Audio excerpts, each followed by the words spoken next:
Monday is here, which means packing. I'm not excited.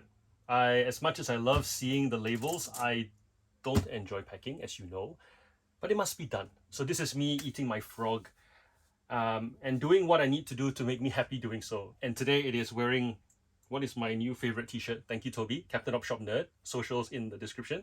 Um, I want to talk about Toby for a bit. Toby, to me, I've enjoyed getting to know Toby because he's an ideas person. I'm an ideas person. And what I've learned is that whenever he has an idea, he will make it happen. He won't sit on it. He won't mull over it. It doesn't have to be perfect. He'll just put it out there. And then if it works, it works. If it doesn't work, he'll can it, shelve it, try something else.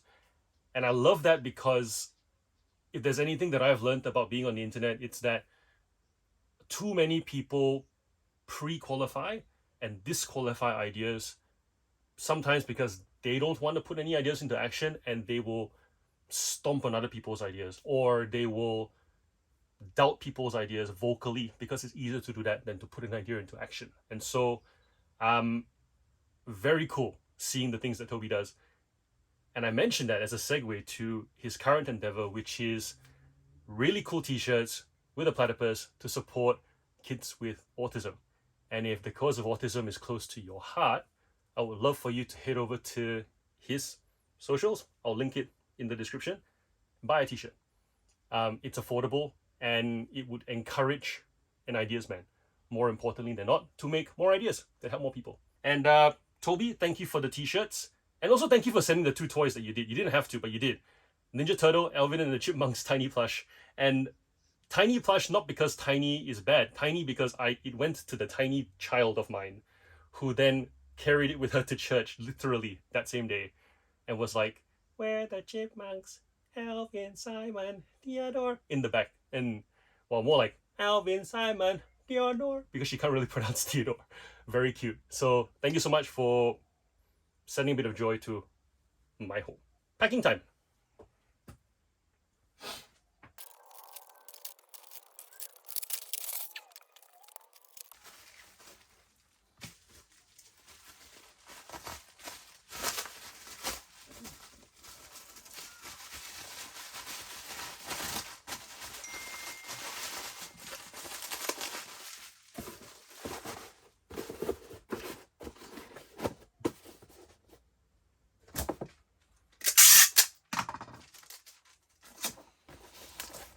One thing I wish I had was more of a place to hang my tools and stuff. And I'm looking here, I'm thinking this would be a good idea. Because if you watch some of my packing videos, sometimes I'm reaching for tape here, here, there. It's all a bit scattered. I am very scatterbrained. I mean, I might look organized to some of you, but I'm not. I'm actually very scatterbrained, and do find navigating things a bit all over the place. And also what I realized was I thought that me being messy would be a problem when hiring people. And then when I hired people, everyone I've hired has been neater than me. And for the most part, they just neaten up the place. And I think what I've learned is if you're a neat boss and you hire messy people, it frustrates you. But if you're a messy boss and you hire a neat person and they neaten up the place, as long as it's not in your workplace, for the most part, you don't mind. So like, it's not like they were tidying up the place and preventing me from getting work done. By all means, make this place neat so that you can work better. And then I'll keep my space messy, I suppose, or less neat, and there is no clash. But if it was the reverse, I noticed there would be a clash. I've worked for very neat bosses in the past, and having to come to work, reset, before going home, reset, like having to remember to reset. Yeah. Something interesting.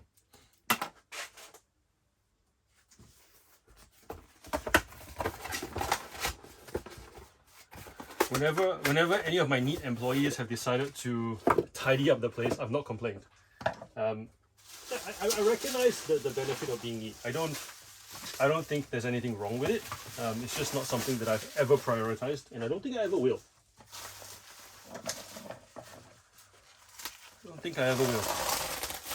And that's okay. I think part of being your own boss is you learn to delegate, you learn to get help for the things that you are not good at, rather than insist you must be the best at everything that you do.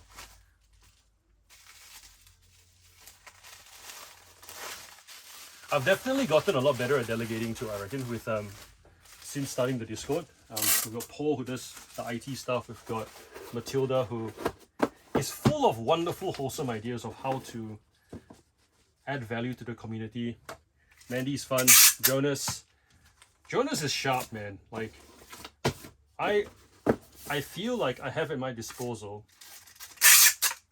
some sort of a surgical scalpel. And Jonas, if you're watching this, I don't mean this lightly. Your ability to hear something and go, all right, do A, B, and C, and then it's straightforward. But I love how you just let us talk. You let us talk it all out and then be like, yep, A, B, C. Amazing.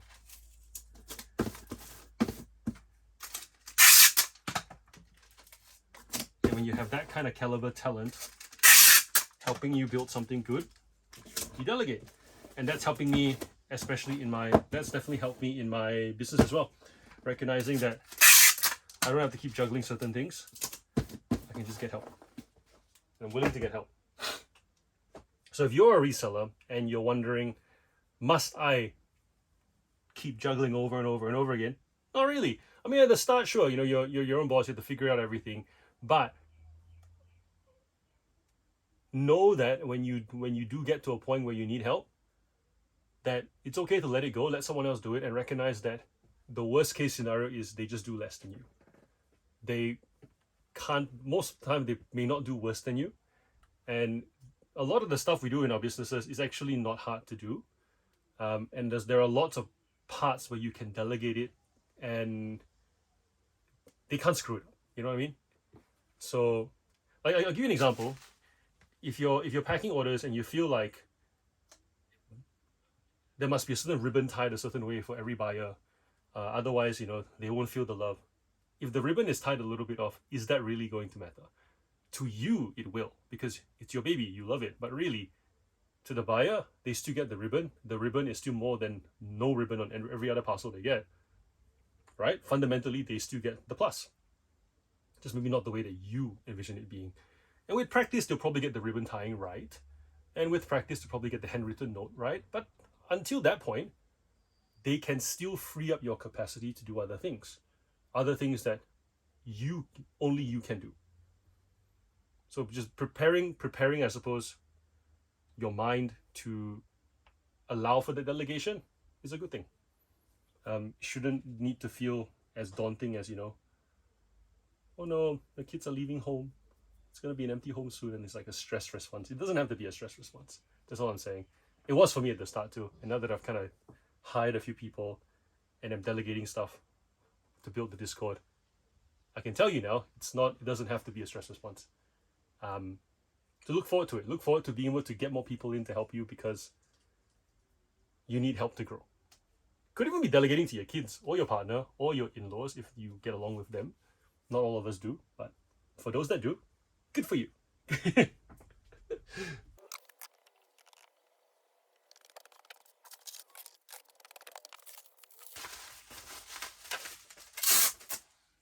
You'll notice when I wrap things, I just roll them. I don't feel the need to wrap and tape the edges down because once you put it in the bag, it's stuck anyway, so it's not going to move. And what I've noticed when I was buying stuff was they would wrap them individually, right? Tape.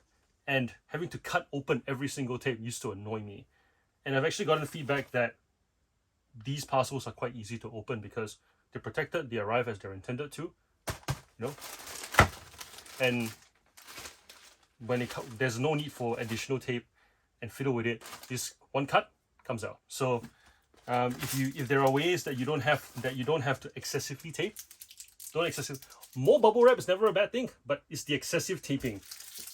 People don't like to deal with tape. Tape is irritating. It's a necessary evil that the less off there is, the better. So this is Coldie. She normally goes for $10, but because she's so glossy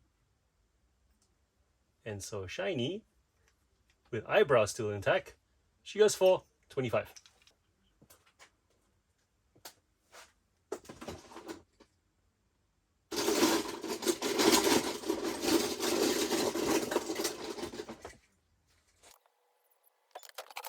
Usually for cars, what I do is I've got a bit of cardboard, line up all the cars side by side, fold, fold, and roll.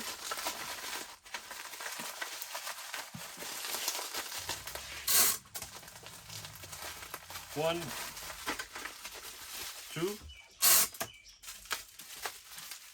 Big side and back first. That's it.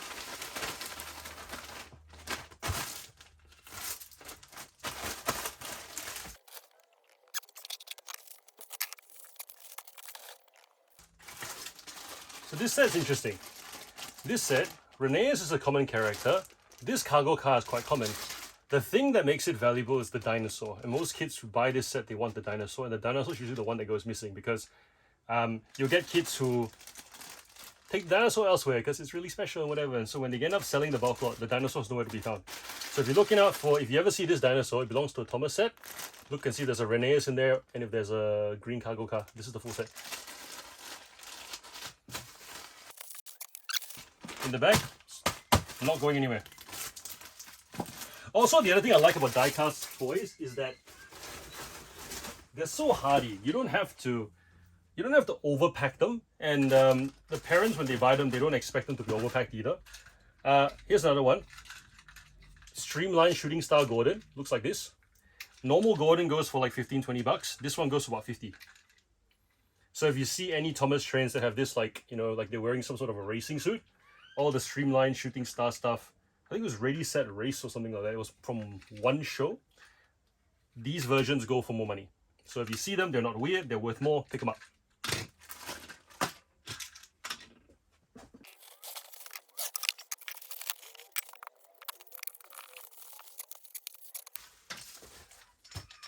This is an interesting one.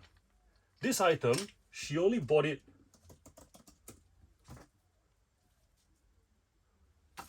So she bought this on the 3rd of December. She paid not $10 plus $10 shipping. But like a week ago, she bought a $130 single item from me, same shop, and paid shipping. And it just, to me, there's two explanations, right? The first one is either there's a reward system going on at home where child behaves, parent goes, you deserve your reward, go buy now, and I'll pay the shipping just to simulate the experience. I've had that happen with a lot of parents where they'll tell me, oh, we're only giving him one every week and we don't mind paying the shipping. But usually they will say something along the lines of, I should have added to the other order, or da-da-da-da. Like there's a sense of, it would be nice if we could combine shipping.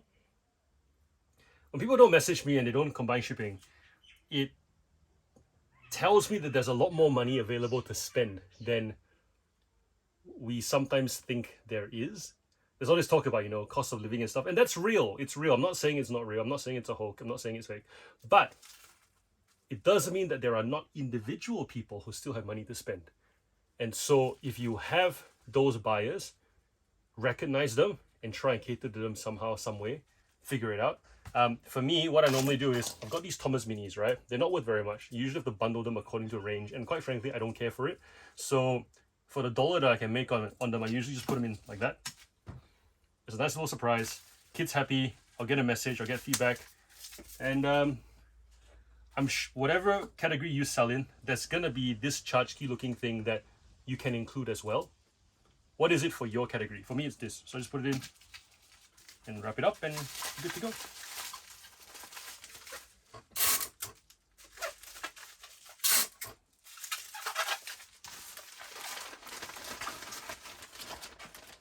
I guess what I'm trying to say is don't be discouraged. You know, don't buy into all the noise about cost of living and and then you have to, and because of that, you have to aggressively end and sell similar your whole store in order to get any sales or things like that. Like, don't buy into the noise. I don't like all that noise. I feel like there's definitely capacity to spend and people are still spending. So lean into that instead and be pleasantly surprised. I am still very much surprised by the sales that I'm making. It definitely is a slower Christmas. Let's not pretend like this is not a slower Christmas. But it's not a slow Christmas. You know what I mean? Like it's not so slow that we're all struggling to feed our families. It's slower. But also because if you look at retail, brands are pumping things out a lot more frequently because they're recognizing that buyers are buying things at a much more frequent clip. I'm still seeing, collabs with celebrities, with various franchises, and the premiums are still there. It's like, here's a pair of headphones for $150, but if you want to buy the Ninja Turtles version, it's $250. Like, brands are still doing that because people are still paying that kind of money. And I'm seeing these things pop up more and more regularly. So that competes with you, right? If there's something in the brand new space, in the primary market that meets a need, a real need, a want, go away, fly. Then, of course, you're going to see slower sales because if someone has money to afford brand new or used, they'd still pick brand new, wouldn't they? Especially with something that they want. So, fundamentally speaking, savings is not the only reason people buy secondhand. Secondhand oftentimes is because it's not available in the primary market. In which case, if the primary market keeps churning stuff out, then think about like movie remakes, right? Like the number of Marvel movies coming out, DC movies coming out. I think they're remaking Wonka, Biker Mice from Mars is coming out again. Like the number of He-Man iterations that have come out on Netflix, like all these remakes mean that the secondary market takes a backseat to the primary market having a go at selling merchandise again. So I don't think this is a slow year, but it's definitely slower.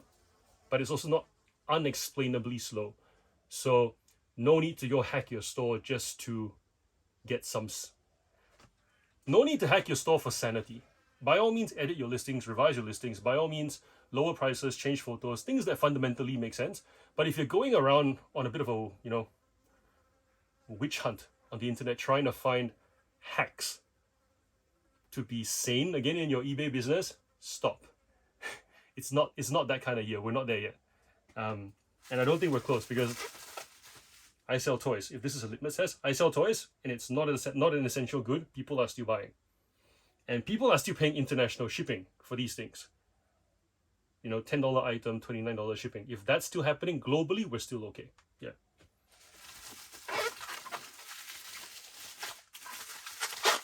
Be encouraged, is all I'm saying. Be encouraged and enjoy the process. It is not doom and gloom.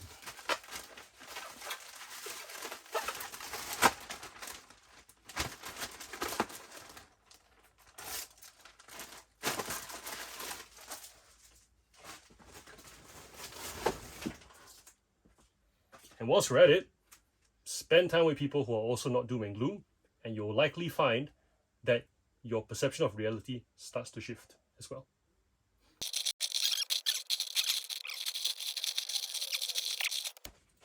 And all you trolls out there who are like, oh, John, you're only selling single cars. Yeah, Macca's also sells soft serve ice cream to people and lets them sit down for as long as they want. So it's just part of business. As much as I would like to have the multi-order all the time, it doesn't happen. And that's okay. There was a time when I used to pack a lot faster than this. Back when I was still figuring out how fast I can pack. But I don't feel the pressure as much anymore because I've figured out that I can more or less finish my Monday packing in about 2 to 3 hours. And so I don't stress about it anymore. And this is just me cruising along. And now the next challenge is, how many things can I do at the same time? Record this, do this, something else.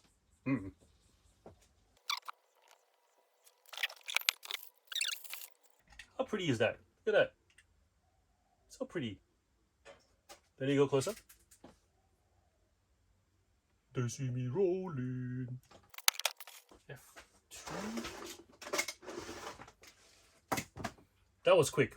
Someone asked me, how long does it take to find a car in a tub that looks like that? And understandably, my response was, if it's something you don't sell, it can take a while.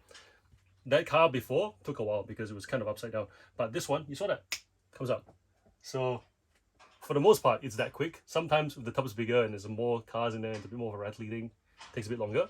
But yeah, for the most part, it's quite quick. So now you know. So you might be wondering why the random assortment of cars. This particular buyer, repeat buyer, and some of you have asked me, do cars in like really banged up condition sell?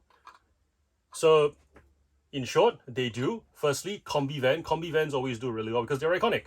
Combi vans are a lot more iconic than whatever this is, like a Ford Thunderbird Pro Stock. But at the same time, Lincoln Continental, very iconic car. So this person actually customizes them, which is why this order makes sense. But that's only because I know the buyer. So if you're looking at an item in a thrift store and you've got no context, and context matters, and we always keep saying this, context matters. The number of times people say, how do you make money selling toy cars? I'm like, context matters. And it does, because if you know why the buyer is buying something, it makes sense why they're paying money to get it, right? And you owe it to yourself to start selling and niching down so that you can get the reps to understand the kind of buyers that buy from you. Once again, if you know why people buy from you, you have a lot of confidence to continue selling. If you don't know why buyers buy from you, you're just hoping that Terapeak data is right. I have more confidence in my buyers, so sometimes even if the Terapeak data isn't accurate, I'm willing to experiment. As was the case with that Thomas train that I sold for $300, the collectors who knew that I was selling it, they were like, no one's going to pay $300. It's sold for $300. Why? Because I've had buyers pay me that kind of money for a train before. But up until that point, that train, I think was only like 6 listed in the last 3 years and only 4 sold. They've all been sold for under 200. So if you know what your buyers are likely to do, and you know that there's a certain buyer for your store that exists, list for that buyer, regardless of what Terapeak says, because there's a good chance the other sellers who contribute to the Terapeak dataset have not had as many reps as you do, or they have not had the awareness of a particular type of buyer that you now have awareness of. So if you have an awareness of a particular type of buyer, your awareness trumps Terapeak. I'm sorry, I'm going to say it. Terapeak is only good if you know nothing, but as you know stuff, your knowing is much better than what Terapeak does. In which case then, if we look at this hill, there's people here who have no idea what you do as far as your category goes. They climb the hill of Terapeak and they eventually need to know who their buyers are, and they end up here. You're here if you have buyer data beyond Terapeak, and really you only go back to the Terapeak thing to kind of figure out if it fits within. So if you think of a small hill and a big hill, this is Terapeak, this is you, like that, right? It's not, they're not equal. Because following Terapeak data, I don't care if it's millions of people. The fact is, eBay also lets stupid replicate stupid. I'm sorry. The number of times I see listings that are bad listings get copied by other people who don't know what they're doing. You see it on Terapeak, you see it on YouTube, you see it on Facebook. Stupid replicates stupid.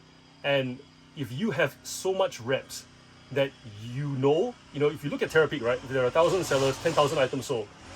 On average, everyone sells 10 items, and my gardener's here, and you know that you yourself sell 1,000 items. Come on, give yourself more credit. You will count for the majority of the Terapeak data.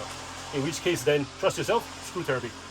But if you're starting, of course, use Terapeak to kind of guide you along. Also, once you have your own data, you more or less can operate on your own. No one's gonna bother questioning you, understanding you, because what you do is not gonna make sense to them, and that's a good thing. It means less competition. It does. The number of people who took a chance selling an item on eBay and that item sold, and they did it again and again and again, and then they said that eventually someone figured it out and then I had a competitor. Like, that story is so common in reselling that if you already know how to rely on your own data rather than market data, because you know how to find your own data and try, you do it again, and you're gonna be a much better reseller than all the people who are like, look at 90-day souls and look at the. You don't even need a BOLO list. You have your own BOLO list. So that's kind of where I'm going at. You need to be able to trust yourself more than this. This is just to help. This is just to give you an idea, structure, a bit of a guideline. Once you know what you're doing, Bet on yourself. That's all I'm saying. And also surround yourself with people who also bet on themselves, because then confidence fuels confidence, right? And you want confidence that is, you want confidence that's fueled by reps, not confidence that's fueled by bragging or flexing or the occasional win. You want confidence that's fueled by, I've done this before, I keep doing it over and again, it's boring at this point, but I just do it and I like it and I have confidence doing it and I will keep doing it again and I'll replicate it. You want that kind of, you want to breathe that kind of air. When I think about small versus big, right? And how context matters, it's like if you have a small shop that sells, baked goods and coffee, and the shop doesn't have much overhead, and the person running the shop knows that students come at this time after school, working people come at this time before work. They know that in the middle of the day, a couple of mums with babies come by. They're able to feed themselves with that shop. Okay, it's not a scalable thing. It's just to feed themselves. Starbucks will come around and they'll look at this and go, "There's no opportunity here." They look at the data of this shop and they go, "Yeah, it's not really worth our time." But that's because what Starbucks wants and what the lady who runs the baked goods store wants are completely different things. And oftentimes when you look at Terapeak data and you look at whether a category is worth getting into or not, if you take the chance to sell and you figure out that you're able to cater to a small enough group of people that you can still provide for whatever need that you have, could be holidays every year for your family, it could be a better school for your kids, things like that. If you have a need that is met by that small chunk of sales, right, that's enough and that's okay. And for the most part, other competitors coming who are curious about your space will not partake in it because to them it doesn't make sense because your objectives are not the same. So be mindful when you, I suppose, get into social media and you're hearing people say, "I wouldn't touch that category is dying," or "I wouldn't sell that, that's not gonna last." Okay, assume the category shrinks and you're still a player and you can still feed whatever objective it is that you have. What's the problem? Don't see a problem, right? It's still your space. And it just becomes more and more untouchable because no one's gonna come near it. So that's a good thing for you. But for everybody else, they should be like, ugh. So just something to think about. Granted, you need to obviously get your reps in. You need to, be the best in that space so that other people coming in, when they want to compete with you, they have to work really hard for a small slice of a small thing. Don't be complacent. You can never be complacent. It's one thing to have your position defended by the nature of it all and your unique needs. It's another thing to be complacent and not defend your position still, So defending your position. Take more photos than everybody else.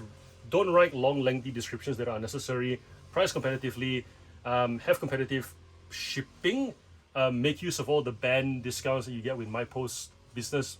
If you're in Australia, we have this thing called MyPost Business. If you don't know what it is, you go to Australia Post, you sign up for an account. I'll link it below. And I'll also link the MyPost Business Buddy that our friend Paul Laurie created. Currently, it's free, where it helps to transpose most of the information over so that it saves you time. Point being is, you buy labels through Australia Post, through MyPost Business. The more you spend, the more you save. And if you can pass that savings on to your buyer, more competitive listing, especially if the 50 cents you pass on to your buyer, for example, it's $9.95 for a small satchel and you're charging $9.50, like the pricing is the same. When buyers search by lowest price, that's what you want. So just for that, worth passing on that little bit of a discount. Because the hardest thing for most resellers starting out is charging less shipping because they think they need to cover the shipping and the shipping component. Completely not. It's a rookie thing. You shouldn't do it. You should take the risk, charge less shipping so that you keep ranking higher in search when people sort by price. And then once your sales increases, you'll get more of a discount and then you can make up the 50 cents.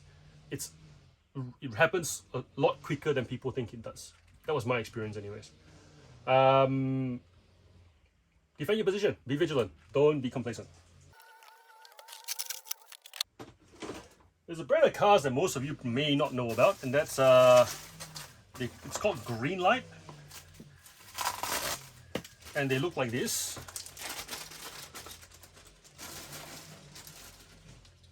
And they're really weighty. They got rubber wheels on them.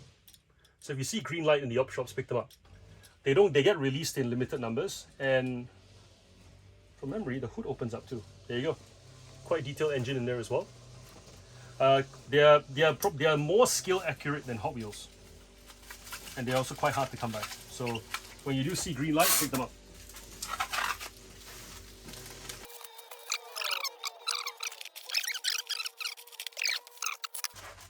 I remember saying that fantasy cars don't sell for much, but occasionally you'll get these experimenter ones where they're like bottle opener cars, and some people like this stuff. $8 for the pair. Considering that these were from 2017 and 2019, so they're old. Because I've been asked the question, do cars go up in value when they're old? Well, 2017 and 2019, so 4 years and 6 years old. They were $2 on the shelf. So to sell them for $4 each, I guess they've gone up in value. And given that they're out of the packet as well, does that answer the question? I suppose they want to know, is it worth selling? For me it is, because I've got a toy car shop. But if you're just generally picking stuff up and you're used to buying stuff for $5, selling it for $50 to $100, then I guess this isn't worth it for you to pick up. But yeah, like objectively, do they go up in value? These ones do. And these are the fantasy cars, they go up in value. So this is interesting, this one. These are 5-pack exclusive cars. This is a Jaguar XJ220, right? Very pretty, mint condition. This was in a 2011 5-pack, so it's 12 years old now. Clearly hasn't been played with much. This was in an op shop, believe it or not, and tumbled around in an op shop, and the paint still looks like unbroken lipstick. Look at that. This one sold for $13 plus shipping. The 13 plus $9.95 shipping. Back when it was sold, it came in a 5-pack of cars that was $9 for the pack. So this car is now more expensive than the whole pack. To answer the question again of, do cars go up in value over time? Some do, some don't. These ones go up in value, and do loose cars go up in value? Well, in this case, it's loose because it only came in a 5-pack of cars, which means that either you buy the 5-pack in a box of 5, or you... Actually, I have a 5-pack here somewhere. I'll show you. Wait, do I? I thought I did.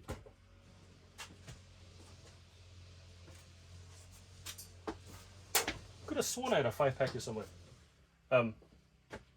Anyways, it's a box that looks a bit like this. There's 5 cars in them. You'll see them in Kmart now that when you go there. So there is no carded version, in which case there is no new versus old. In fact, if you find some collectors will be willing to pay the 5-pack price for just the one car because they don't want to fluff around with the rest of the cars. You can get pretty close to the pack car for the sought after car in that pack. So multi-pack cars are the exception to the in-pack versus out-of-pack value, and because they were only found in multi-packs, to find them in such good condition, because as you can imagine, once you open the pack, there is no more protection for the car, which means this thing probably sat on a shelf for a very long time, got thrown into a bundle of cars, chucked into the op shop, and still no scratches. I mean, even the windshield, look at that. Like usually if the paint doesn't show it, the windshield will. Nothing. Amazing. Here's another multi-pack car. Gran Torino, much more common car because they've made a lot of these. These are from the Fast and Furious series, and the only difference between these and some of the other ones is different wheels, more details on like the headlights and taillights. But this is not a rare car. And even then, $5 plus $9.95 shipping, which goes to show someone's willing to pay And I said $9 for the pack, right? So therefore, someone was willing to pay more than pack price for one car. But car alone, still half the pack. And this is not the most sought after car in that pack either. I think in that pack there was like it's like a Lancer. There's like a Lancer, a Skyline, an Escort, and a Impala. So not the most valuable car, but still, someone's willing to pay what is essentially $14.90 for a car that came from a pack that only cost $9 back in 2019. There you go. So I've been asked the difference between, like, how do you tell if a car is valuable? Here's an example. Okay, let's keep this out just so that we don't remember where it came from. So this is a Hako, and this is a mainline, right? So it's got some detail. You see, colored taillights, sorry, but the headlights don't have any color in them. There's some, print on the side. That's about it. Okay, this is a $2 car. This $2 car was only released last year, so it goes for like $5 loose still. Now this is from 2004, and this is a premium car. It's got, hold up, does the hood open? No. Look at that. Much more detail. The paint looks like it's got more layers on it. The wheels are a lot more detailed. And if you look at the paintwork, it's a lot more precise as well. Add to that detail on the bottom. This sold for $30. Same size. So, and even with, like, the chip on the corner, $30.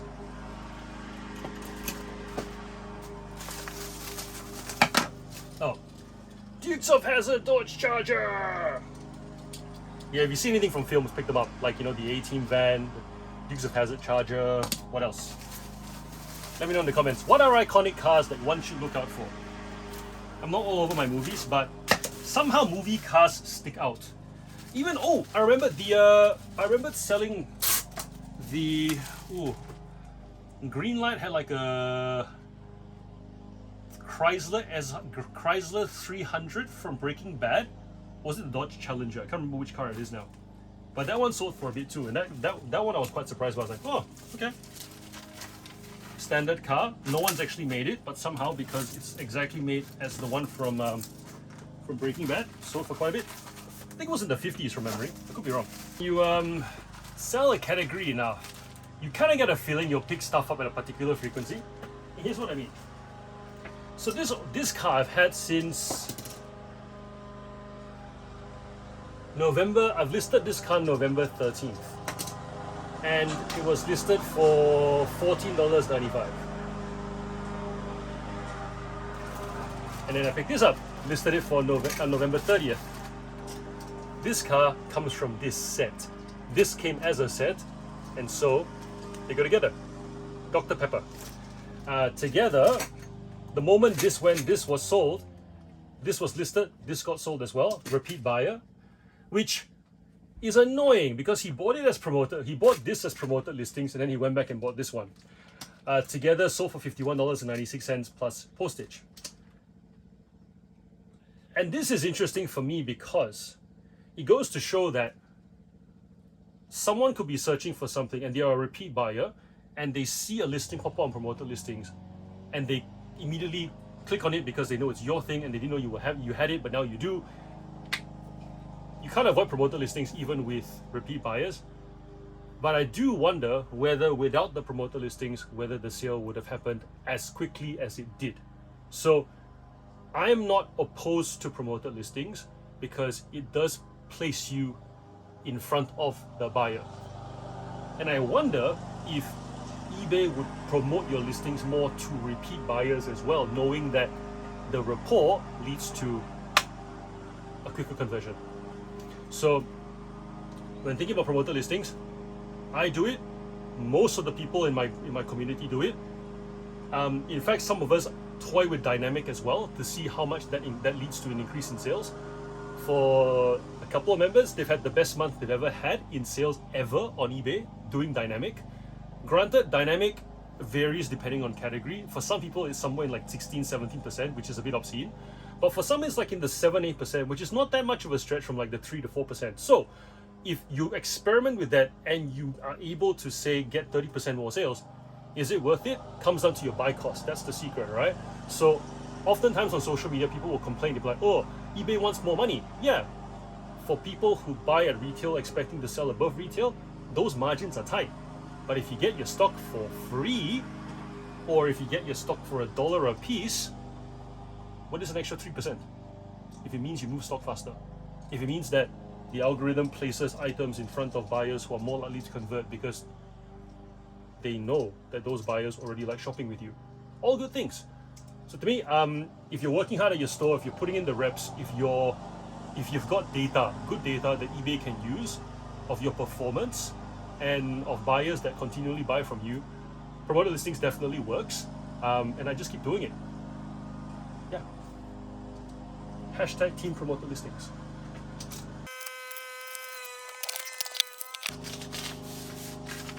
Where did my pen go? Yes, I know, one of the downsides of a cluttered workspace.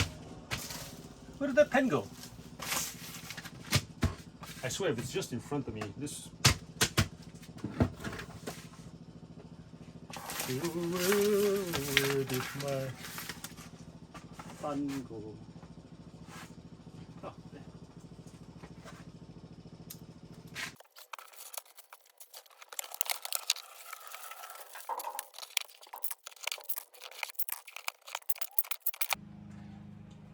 Here's another interesting one. Multipack car, 2015. So this is the 71 Dodge Charger. Look at that, standard muscle car, multi-pack exclusive, sold for $5 plus $29 shipping. Happens all the time. The thing I love about eBay is that it teaches you to differentiate between what an item should be priced and what an item is worth. Because when you go to the local supermarket, you're being charged charge prices that allow items to move at a particular rate. It doesn't take into account what an item is worth to you, the buyer, right? They price milk at a particular price because that's what they reckon it will take to move milk out of the store at a certain clip so that they can replenish and, you know, make profit at a certain rinse and repeat, plus not have the milk sit and expire. It's catered to a local demographic. There's no consideration of what it might be worth to you, right? If you think about it, like if I have no milk in the fridge right now and I really need milk, where do I go? Local servo. The local petrol station will charge me twice as much for milk. It's worth it to me. Worth, pricing, they're not the same thing. And the mistake a lot of resellers have is they start reselling and they think price and worth are the same thing. And they see prices on Terapeak and they go, ugh, who would pay? The prices are all over the place. Yeah, because different people value things at different worth. The price is just a number that reflects that worth. And it's up to you to figure out what an item is worth to a certain buyer in Australia, in Canada, in the United States, in Israel. You know, what's an item worth to someone in rural Queensland versus Metro Victoria, WA, Tasmania? You get the idea, right? Worth is so subjective, and eBay lets you do it with such a low overhead. No overhead. I mean, you can pay even if you pay $25 a month as a store subscription fee, right? The rest of the fees you pay only after you sell. So you can take a photo of the item, not a photo, multiple photos of the item, because that's recommended, put it on eBay and wait. And then learn what items are worth to certain people in very, very small doses. And eventually you might, if your selection of items are niched enough, like in my case, Thomas trains, action figures, toy cars, right? If they're niched down enough, such that the item is more of a constant, then you can more or less create what we call your avatar, which is your target buyer for your store. The kind of person that gravitates to your style of description, photographs, pricing, what you like, your curation. The things that you curate will be like, here's a simple one, right? If you look at this tub, you've seen tubs of cars on Marketplace before. They don't look as clean as this. I buy cars that are very clean, and this tub looks very clean. You would not expect a tub of cars to look this clean. That's part of curation. So you add your curation with your willingness to test, to get your own data, as we talked about earlier, and your niching of your store so that the items themselves are not so big of a variable that your buyers become so varied. You can pretty much figure out who your target buyer is, and from that point on, you're sailing. You are now in I know what an item is worth territory, regardless of what people think it should be priced territory. Here's another one. Relatively common train in Australia. In fact, at one point I cleared out a toy shop of these at like $5 a pop, and I still sell them. I think I've got about 10 more. They go for like $30 on eBay.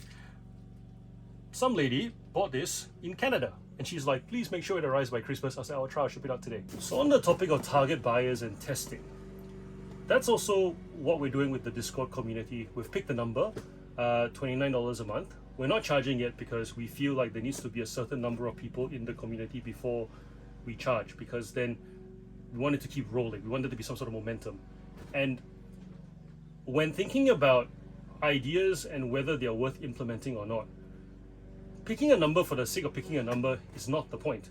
The point is, a number differentiates from more numbers or no number.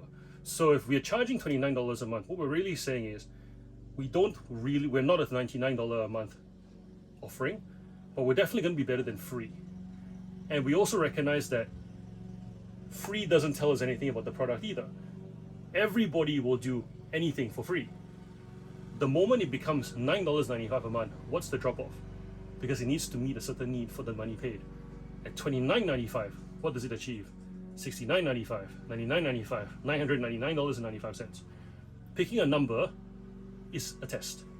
It helps us to identify what is the standard that we need to exceed and keep improving upon, so that when people choose to pay for paid, they know that they're going to get much better than free.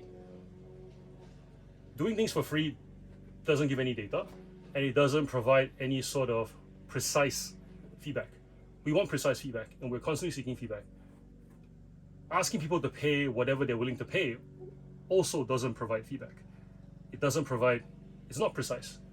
It doesn't show any intention to do something methodically. So yeah, $29 a month is where we've set the price at the moment. We still haven't charged. So come check it out. It's free at the moment. Let us know what you think of it. Use it to the full. Give us feedback. Let us know the things that you'd like to see added. The space is changing every single week. Sometimes every single day even. And we've had some really cool ideas and suggestions from members already that whenever we implement it, we're just like, oh yeah, this is great. Also, Christmas party coming up. Next Friday, the 15th, we're gonna be playing with some of the spaces to figure out how we can make things fun so that we can do more fun things as well. And come join us. Every Friday night's hangout. Last Friday we did it from 9:30 p.m. but we figured that the late crew is quite consistent, so we're gonna extend it to now 6 p.m. I know 6 p.m. feels a bit early, but it's happy hour somewhere in Australia or the world, and some people like to drink the moment they clock off from work. So we have decided to just make it 6 p.m. till late. Come join us whenever. Looking forward to see some new faces in the hangout space on Discord with us. And if we break the hangout space, we'll move it to another space, make another hangout space, whatever. It's a robust place, and we've boosted the server multiple times to allow us to do more. Back to the original point, test.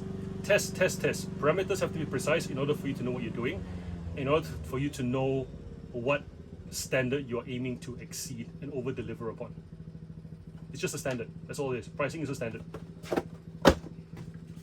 And thank you to the members in our group who have told us that if we make something worth paying for, good on us that we should continue doing it. That's the kind of mindset we're looking for in our community. I cannot say that enough. We're all in business to make money. We're not in business to be in charity. But what that does mean is as long as we make items that are worth paying for, we should encourage others to do the same. And just as how I'm challenging myself with Paul and Matilda and the rest of the team to make a product that is worth paying for, we want to also encourage all our members to do the same thing.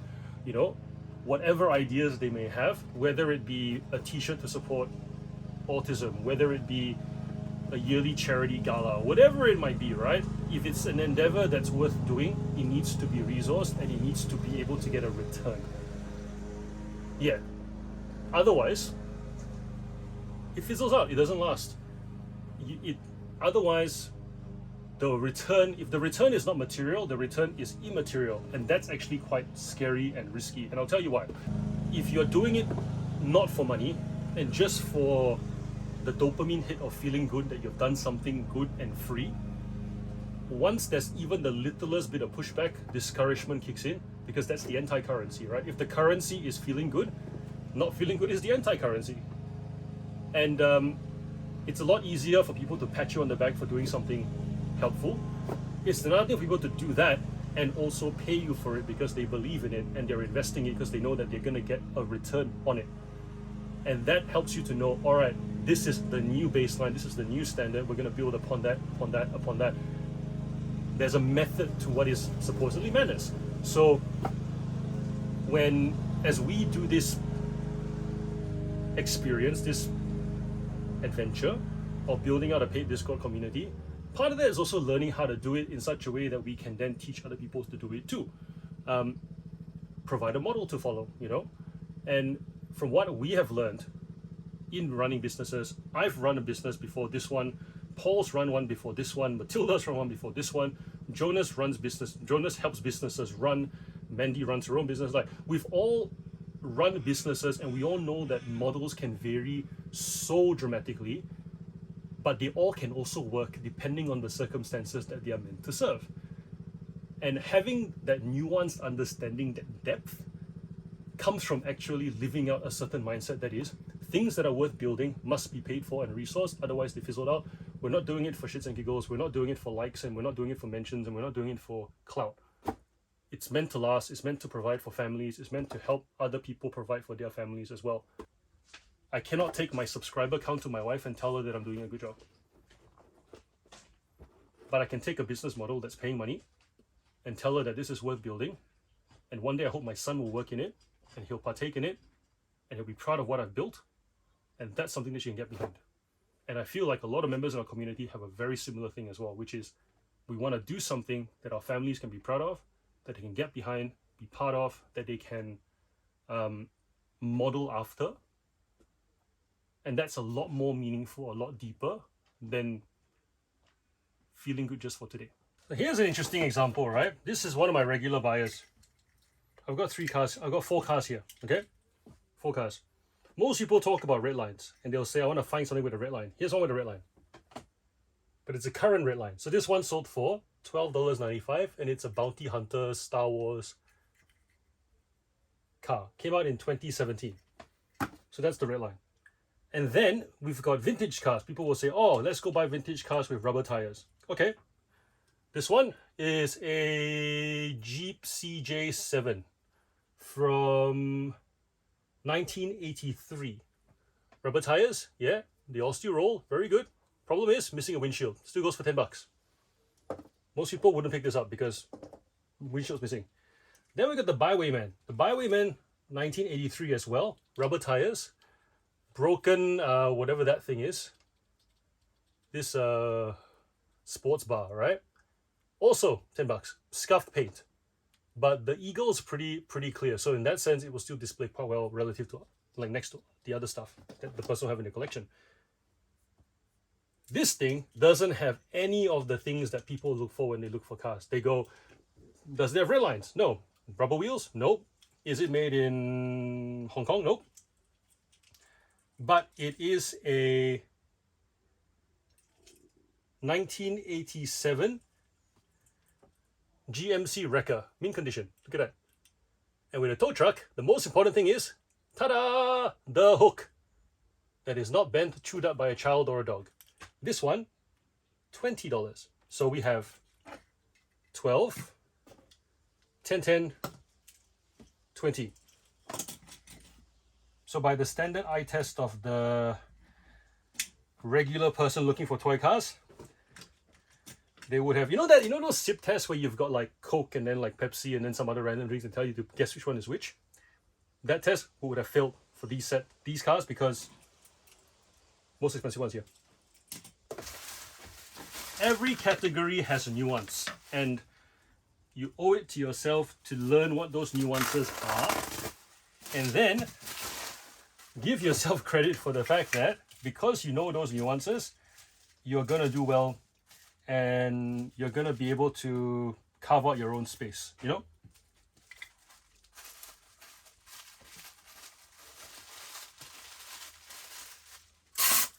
You're gonna be able to figure out your niche. Because you'll pick something up that other people won't. And that's just the nature of reselling, you know? We all pick up things that other people wouldn't. And then when we sell it, people would wonder why it works. And no amount of explaining it to them will usually make sense. And that's the best thing. You have access to so many items to sell in the world. Literally, like all these items were mass produced in the thousands, some of them in the millions. And the fact that they still exist today, we have a means to recirculate them today, blows my mind. Massive opportunity. So when you come into reselling and you find yourself chasing, you know, treasure, just remember everything has a value. And the biggest kicker is, how much do I pay for it so that I can retain most of that value once I sell it? And then how do I curate all those items so that, in this case, toy car shop, so that when a buyer comes to where I am, they will buy more of what I have available for sale. It's not a hack. It's just basic business principles. And unfortunately, in reselling, especially on social media, hack culture, lots of hacks. But when it comes down to it, the best way to build a business is with sound business principles, such as if you have a target buyer in mind, you're more likely to sell more to that buyer than if you try and cater to any and every buyer, right? So if that's a known thing and a proven thing, why do people feel like everything stores as an ongoing thing makes sense? And then when sales are slow and they struggle to figure out where they need to make adjustments, of course, you've got multiple lines in the water. But if you had one fishing rod, right, and every fishing rod you used was the same fishing rod, and it was in the water, and you knew exactly how every single reel worked, the bait, what fish you picked up, you make adjustments very quickly. There's a clarity to how you make adjustments, right? I'm not saying that everything stores are bad. Everybody starts somewhere. And oftentimes when you're in the learning phase and everything store makes a lot of sense because you're trying to figure out what you like to sell, whether, you know, and if you look at my space, there are some everything-ish things here too. Like, I've got a bloody pull along Winnie the Pooh that goes into the collector store. I've got a large Tonka truck. Normally I sell smaller cars, but I'm trying to figure out if I want to sell these ones too. Got a bloody dinosaur. So everyone dabbles, right? Because you want to learn. And if you're in learning phase, everything store makes sense. Scaling up everything store, on the other hand, doesn't make sense because yes, you get more sales from the fact that you've got a wider reach or whatever, but the moment things don't work and the moment things slow down and you need to make adjustments, it's very hard. It's very hard. And it's like a focus. Fundamentally speaking, it's like a focus. So for me, splitting up the store so that the buyers are all separate as well, that's for me to focus so that I can sell multiple different things in specific silos. And simply by splitting the items up across a bunch of different stores, it changes the way I do things. It changes my understanding, right? At one point, all the toys were processed the same way. And last night in the Discord, I was talking to, I think it was Bronwyn and Leah, was discussing how, for me, when trains got boring, I started doing cars because the process was the same. As in, take the photos, circulate, up, down, and then that was a lot different than trying to pose action figures. But there was a time when I would photograph everything together and I wasn't aware of how different action figures was. But then just by recognizing how similar cars and trains were, I then started taking better action figure photos as well because I recognized, all right, if a figurine is strong, I need to take it from a downward angle so that it's a slightly overbearing figure rather than a figure looking up like it's small, right? So there's a photo of like Bane that I've taken, downward angle, because Bane is big and he's strong. Whereas if you Take Spider-Man, it's agile, it's straight on, it's like I'm ready to pounce. And then if you look at a lot of the female figurines as well, if you want to get the quote unquote the boob curve, downward angle. So like I didn't recognize all of that until I split everything up, because then the focus brings things to light, and you're gonna do things better with focus. The only reason not to focus, capacity, and that's completely understandable and that's normal. So if you feel like if you feel intimidated when you meet people who are hyper focused and they've got niche stores, and you feel like it's because you don't have the capacity for it, that's okay. That's okay. Not everybody will do reselling at the obsessive level that some of us do it at. I mean, I don't sleep. I very rarely sleep, and the fact that I've got reselling, I've got YouTube and Discord now running. The last few weeks, the guys in my community have seen, like, I don't sleep. I sleep for like 4 hours a night, 3 hours a night. Fell sick. Took 2 weeks to. It's been 2 weeks now, and I'm still recovering from a cold. But I'm still going because I do this for fun. You know, like the thing people don't get is that some of us actually do this for fun, and we don't like slowing down. But if you're someone who does slow down and you like having a balanced lifestyle and you like managing your capacity, that's okay. And if it means that you stay in everything store land for a little bit longer while you figure out what you like and don't like to sell because you need a certain amount of reps to get confident, that's also okay. And it comes down to reps. Myself and Jen, we had the same conversation when she was doing baby clothes. At one point, her sales numbers were the same as my toy car shop, I think it was. And she was like, why is it that I don't feel as confident as you? I said, because your items are, 5x what mine are. And because of that, you're getting 5 times, I've got 5 times more reps than you. Reps gives confidence, not sale price. So if somebody sells 10 mowers for $1,000, and I'm selling, 1,000 toy cars for $1,000, I am more confident in my category. Doesn't matter how much money I've made in that time. Confidence comes from reps, not the dollars that you make. So get those reps in, and always be mindful that there needs to be a focusing down at some point so that you can really be precise, target your buyer, know how to pivot when times get tough. When your buyers are not responding, when the market feels a bit diluted, you'll know where to get your share because you know the kind of buyers that you cater to. So this box only has 5 items in it, or 5 listings, right? Any guesses which one is the most valuable item? This one. The whole sale went for $221. And the most valuable item is Victor before he comes to Soto. So this is Victor in the films and the series is normally red with the yellow Kevin crane. But if you can find the yellow one's worth a lot more, usually within $60 to $90 depending on what the condition is. This one's got scuffs on it, so it only went for $59. The rest of them, 50, 50, 69, 59, 50, 59, 50, 50, and then these were 39 for these two, and then 11 for them. $2 car, sold for 10 plus shipping. This one came in a collection at $1.50 a piece, sold for $15 plus shipping. That's the bag. Thank you so much for watching this video. Thank you for allowing me the freedom to speak. We're packed, it's done. Now to edit this video so that it comes out same day and then not worry about content for the whole week. Join us on Discord if you haven't yet. For those who have given us a go and enjoyed the experience, thank you. Appreciate all your feedback. Listing live streams tomorrow. We're going to run a 24-hour clock, like I said. And